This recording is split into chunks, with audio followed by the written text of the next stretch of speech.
آج کی بات، ہم نے صرف آسرا رکھا ہے، تیری ذات سے واسطہ رکھا ہے، مدد ہر انسان کی پروردگار کرتا ہے، ہم نے صرف تجھ سے رابطہ رکھا ہے۔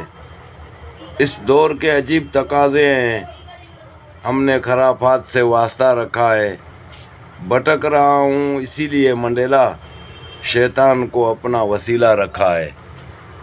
دوستو، ہم نے اس دور کو اپنے حساب سے دیکھا ہے کہ آنے والا وقت ہمارے لیے بہت کٹھن ہے، جو گزر رہا ہے وہ بھی ہمارے لیے بہت کٹھن ہے، تو لہذا اس بلب کی طرح روشن رہو، اس بلب کی طرح روشن رہو، چاند ستاروں کی طرح روشن رہو، خدا کو بھول کر شیطان کے ہاتھوں گمراہ نہ بننا۔ استغفر اللہ۔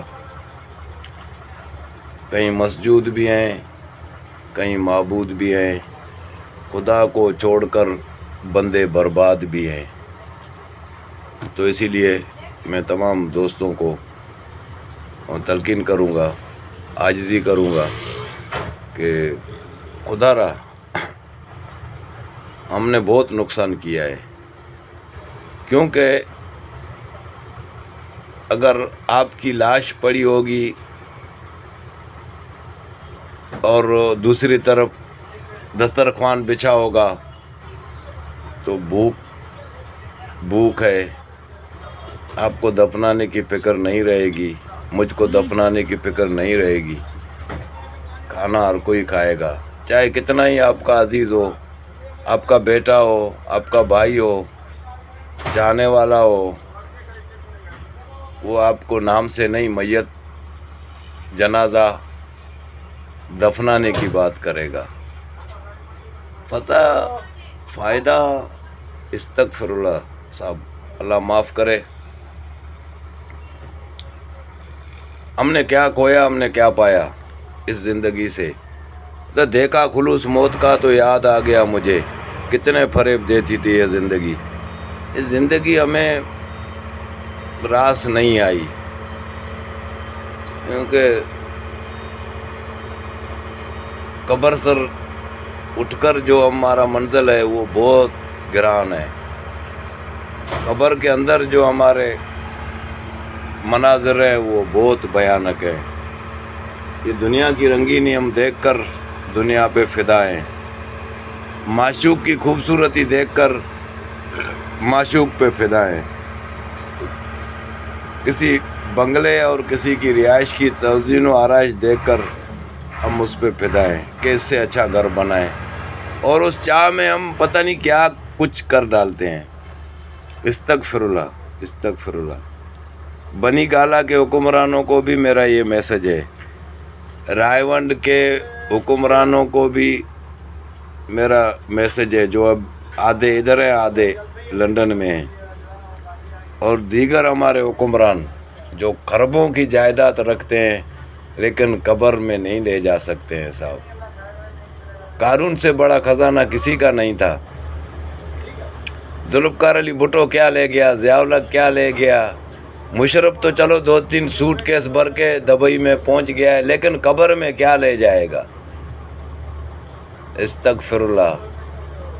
یہ ہم قرۂ ارض کے انسانوں کے لیے کچھ اچھا قدم اٹھاؤ، اور جب ہم سدھر گئے تو پھر آپ لوگ کو چھپنے کا جگہ نہیں ملے گا۔ کاش کہ اگر اور اپنی اپنی جگہ یہ ہم پاکستانی صرف محسوس کریں کہ ہمارا دکھ درد ایک ہے، ہمارا دکھ درد ایک ہے، ہماری تکالیف ایک ہے۔ اس پاکستان کو اللہ کے بعد چلانے والا غریب ہے، بولا بھیک ہمیشہ غریب کے در سے ملتی ہے، امیر لوگ فقیر کو ٹال دیتے ہیں، دعائیں اس کو بھی اندھا فقیر دیتا ہے جو اس کے جولی میں کھوٹے سکے ڈال دیتے ہیں۔ استغفر اللہ صاحب، کیا کرو گے اور ہم کیا کریں گے؟ نواز شریف نے قرض اتارو، ملک سنوارو، اور اس طرح سے بہت سارے لوگوں نے عمران خان نے کینسر کا اسپتال بنایا، غریبوں کا علاج نہیں ہوتا ہے، لاکھوں ڈالر ہڑپ کیے، اسپتال بنایا اس کی ماں کی بیماری کے وجہ سے۔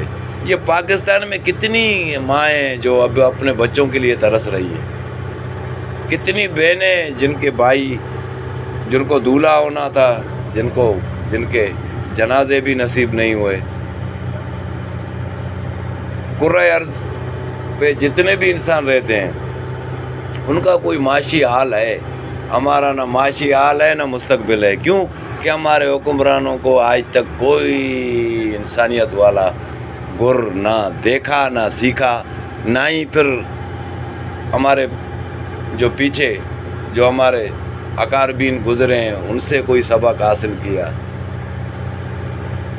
عمران خان 4 ساڑھے 3 سال وزیر اعظم تھا، یہ صرف ڈرامہ کرتا تھا۔ یہ بھائی اداکاری نہیں کرنا ہے، پاکستان چلانا ہے۔ آپ نے بنی گالا کو اس طرح بنایا ہے، نواز شریف سے بھی زیادہ، اور پھر آپ نے نام نیاد جو ہے نا یہ ریاست مدینہ کا ذکر کر کے آپ نے اپنے ساتھ خود غداری کیا ہے۔ کیا ریاست مدینہ والے اس طرح کرتے تھے؟ بوٹ سوٹ پہن کر ہیلی کاپٹروں میں گھومتے تھے؟ کیا ریاست مدینہ والے آپ کے طرح ایسی کمروں میں سوتے تھے؟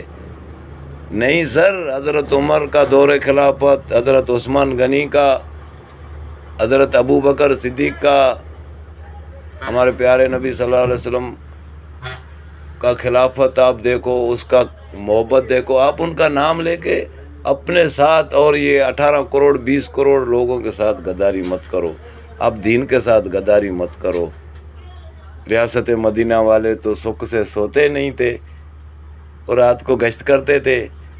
بولے دریائے نیل کے کنارے اگر کسی کتے کو بھی بھوک سے مر گیا تو اس کا جواب دے میں ہوں میرے خدا۔ آپ کو تو کیا کہیں، آپ تو ایک مداری ہو جو ڈگڈگی بجانے والے ہو۔ آپ نے اس 3.5 سال میں اپنے ملک کے معزز لوگوں کا بے عزتی کیا، آپ نے ان کو غلط ناموں سے پکارا۔ بھائی آپ کوئی واحد چیز نہیں ہو، آپ ان 22 کروڑوں کا ایک لیڈر ہو، آپ کو 7 ولیوں کا درجہ حاصل ہے، لیکن آپ ایک نائی کا بھی حیثیت نہیں رکھتے ہو۔ ابھی یہ جو لوگ آپ کے ساتھ کام کر رہے ہیں روز محشر وہ بھی نہیں بخشائے جائیں گے۔ میں بذات خود پیپلز پارٹی کا تعلق تھا، میرا پیپلز پارٹی کا ورکر تھا۔ آج میری تمام پارٹیوں سے میں دل برداشتہ ہوں، کیونکہ یہ پارٹیاں ایک الگ فقہ ہیں۔ جس طرح 72 فرقے بنیں گے ہمارے نبی نے بولا تھا، لیکن یہ ہمارے لیے ایک فرقہ ہے۔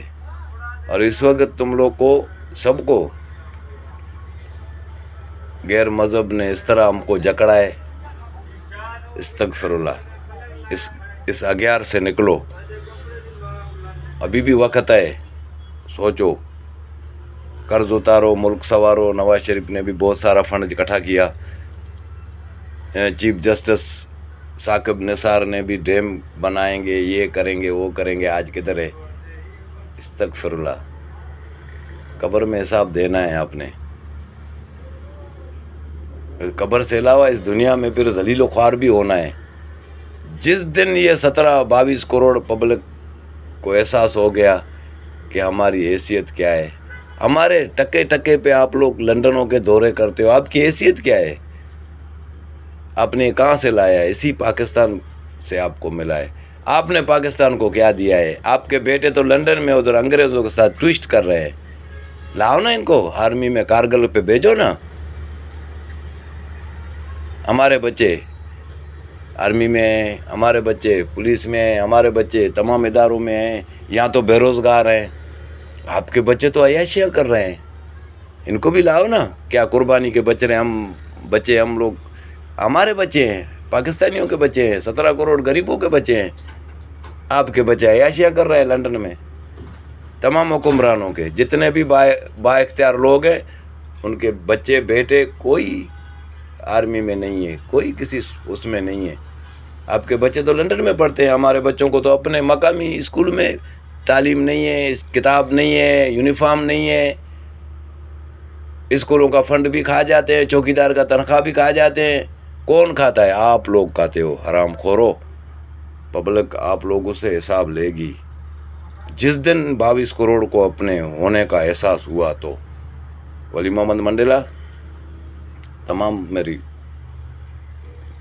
پاکستان کے تمام ہمارے دوست بھائی، اگر میری بات کسی کو گراں گزری ہو تو پلیز، حضرت علی کا قول ہے کہ آپ دشمنی پھیلانے کے لیے جھگڑا مت کرو، صرف سچ بولو.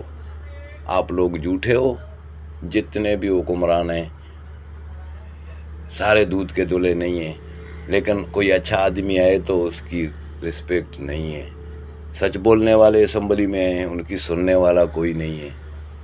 معزز ایسے عوام کا درد رکھنے والے ہیں، ان کی سننے والا کوئی نہیں ہے، کیونکہ سچ کا ساتھی کوئی نہیں ہے. ہم نے تمام مقررین کا باتیں سنا ہے، اسمبلی میں بھی، سینٹ میں بھی. بہت ان کا ہم کو درد محسوس ہوتا ہے کہ کاش اس کو پاکستان کا قائد بنایا جائے، یہ پبلک کے لیے صحیح چلے گا. لیکن آگے سے سسٹم آپ کے ہاتھ میں ہے. جن کے سسٹم ہاتھ میں ہے ان کو خدا را اس وطن کا، کیونکہ ہمیں یہ وطن چاہیے. اس کے لیے ہم تمام ٹیکس مزید بھی دیں گے. پیٹرول مہنگا کرو، ڈیزل مہنگا کرو، آٹا مہنگا کرو، جو کچھ آپ نے حربے استعمال کرنے ہیں کرو، لیکن خدا را اس طرح ہمیں ذلیل مت کرو. ہمیں بھی تو کچھ سہولت دو، ہمارے بھی بچوں کو اسپتالوں میں علاج دو، ہمارے بچوں کو اچھی تعلیم دو. کل یہی ہمارے بچے پاکستان کی معیشت کو آگے بڑھائیں گے. کچھ تو خدا کا خوف کرو. لہذا جیے پاکستان، جیے پاک آرمی.